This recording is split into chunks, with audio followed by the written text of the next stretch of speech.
या world IVF day OSS wheel of hope फिरवा आणि मोफत IVF जिंका। तुम्हाला इतकं भरपूर विषय राज्यामध्ये, जिल्ह्यामध्ये, आमच्या मतदारसंघामध्ये त्याच्यावर आपण बोललं पाहिजे ना। कोणीतरी काहीतरी करतं, तिकडे बोलतं आणि त्याचं सगळं। आता मला खरं सांगू का, मग माझ्या मते हा विषय संपलेला आहे। आता काल तुम्ही आमच्या सगळ्या आमदार मंत्र्यांची पत्रकार परिषद बघितली असेल। आता यापेक्षा जास्त भाषेमध्ये मी सांगू शकत नाही।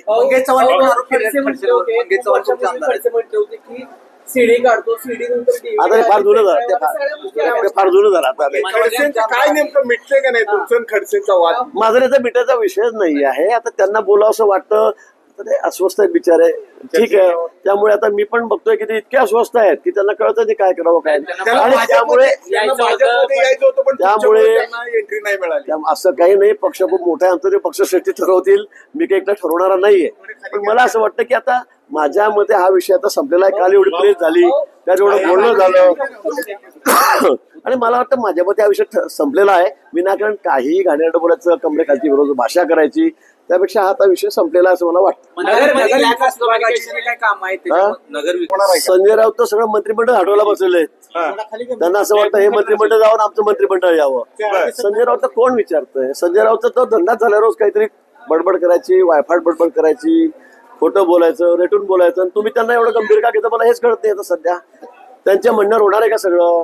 त्यांनी नावाची यादी दिली, चांगलंय, त्यांना शुभेच्छा। सीएम साहेबांचा पूर्वनियोजित कार्यक्रम होता 2 दिवसाचा, आपल्याला माहितीये केवढा मोठा कार्यक्रम होता, त्यामुळे ते त्या ठिकाणी गेलेत। आता ती संधी साधून हे काहीतरी आपल्या तोंडाचे वापस सोडत असतात, त्यांना शुभेच्छा आहेत। आता त्याबद्दल मला काही माहिती नाही, मी 2-3 दिवस झाले गावाकडेच आहे, मुंबईला गेलेलो नाहीये, त्यामुळे मला मी आपल्या माध्यमातूनच आपल्या चॅनलवर बघतोय काय चाललंय काय नाही ते।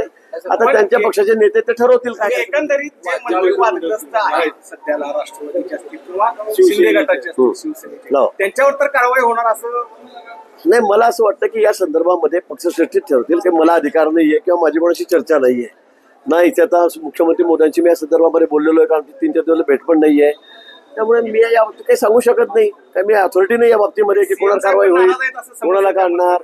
आता मला माहिती माझ्यांची भेटच झाली नाही। भाजपची प्रतिमा मलिन होती असं वाटतं का या मंत्र्यांमुळे? बाकीचे नाही, आता मला असं वाटतं की काही गोष्टी चुकत असतील, काही बरोबर असतील, काहींचं म्हणणं वेगळं आहे। त्या संदर्भामध्ये सगळी चौकशी सुरू आहे। दादांनी सांगितलं की आता मंगळवारी मंत्र्यांना, संबंधित मंत्र्यांना भेटणार आहे, त्यानंतर निर्णय घेणार आहे। मला वाटतं थोडं वाट बघा। सुधीर भाऊंना प्रमोशन आहे आता माझं तुम्ही असं विचारता, मी सगळा सुप्रीमो आहे पार्टीचा। तसं नाही, पण तुम्ही मला अवघड प्रश्न विचारतो, अडचणीत आणू नका। सभागृहात सुद्धा देवेंद्र साहेब म्हणाले होते की भाऊ तुम्हाला लवकरच मोठी संधी मिळते। चांगलं आहे ना, सुधीर मुनगळ आमचे मित्र आहेत, माझे चांगले मित्र आहेत, 60 टर्म झाले, मी सोबत आहोत, दोघे आम्ही बरोबरीचे आहोत। मला वाटतं चांगलं आहे, संधी मिळाली स्वागतच आहे। एकदा संपणार आहे की नाही विषय? आता मला समजत नाही कुठला, आता काल एवढं सांगितलं तुम्हाला, रोज रोज तो तुम्हाला तुमच्या आवडीचा विषय झालेला दिसतोय सध्या। तुमच्याच आवडीचा कार्यक्रम पुस्तक प्रकाशनाला असू दे, पण ज्या पद्धतीचं कौतुक आहे, कुठंतरी राजकारण बदलायला लागले वाटतं नाही का? मला वाटतं जे खरं आहे, आम्ही राजकारणाच्या वेळेला राजकारण करू काय, एकमेकाचे उणे दोष दाखवू, काय जे असेल ते, पण वाढदिवसाच्या वेळेला पवार साहेबांना मीच ते पुस्तकाचं त्या ठिकाणी प्रकाशक आहे, मीच सरपवार साहेबांनाही पत्र दिलं होतं, मी उद्धवजींशी त्या ठिकाणी बोललो होतो, त्यांनाही पत्र दिलेलं होतं, आणि त्यांनी अतिशय दिलखुलास अशी मुलाखत त्या बाबतीवर दिलेली आहे, किंवा देवेंद्रजीचं तोंड भरून कौतुक केलेलं आहे, आणि ते योग्यच आहे। म्हणजे पवार साहेबांच्या बाबतीत बोलताना देवेंद्रजी कधी असं वेळाकडे बोलणार नाहीत, कुठल्याही अशा शुभेच्छा द्यायच्या असतील तर अतिशय चांगल्याच देतात, आणि ते योग्यच आहे, काही चुकीचा याच्यातला भाग नाहीये। आणि म्हणून मला वाटतं की त्यांनी जे कौतुक केलं आणि ज्या पद्धतीच्या भाषेत त्यांनी केलेलं आहे, ती शब्दरचना केलेली आहे, ती अतिशय देवेंद्रजींना साजेशीच आहे, मी असं म्हणेन। उद्धव ठाकरेंना चूक कळाली?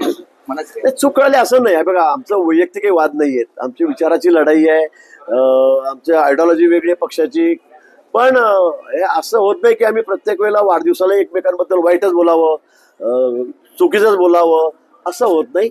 जे खरं आहे तेही बोलावं लागतं। बाकी राजकारणाच्या वेळेला मग आम्ही एकमेकांवर काँग्रेसचे अनेक आमदार तुमच्याकडे यायला लागलेले, पण उभाटाचा अजून कोणी येताना दिसत नाही, तुम्ही दावा केला काँग्रेसचे काही आमच्याकडे बघा, तुम्ही असं वोट करून काही काढू नका। काँग्रेसचे आता यायला लागले, आजी माझी सगळ्याच पक्षाचे आहेत, सगळ्याच पक्षाचे. मी तर उभाटाच जास्त सांगितलं तुम्हाला. हा, काँग्रेसपेक्षाही उभाटा दिसत नाही पण कुठे आता दिसेल. आता बघा थोडं थोडं आता निवडणूक आहेत समोर दिसेल. आणि त्यात मी सांगितलं की तांत्रिक अडचणी आहेत.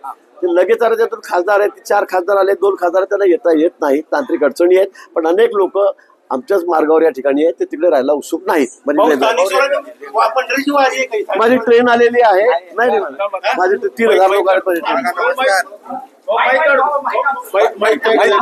अरे हो, ए बाबा. या world IVF day OSS wheel of hope फिरवा आणि मोफत IVF जिंका.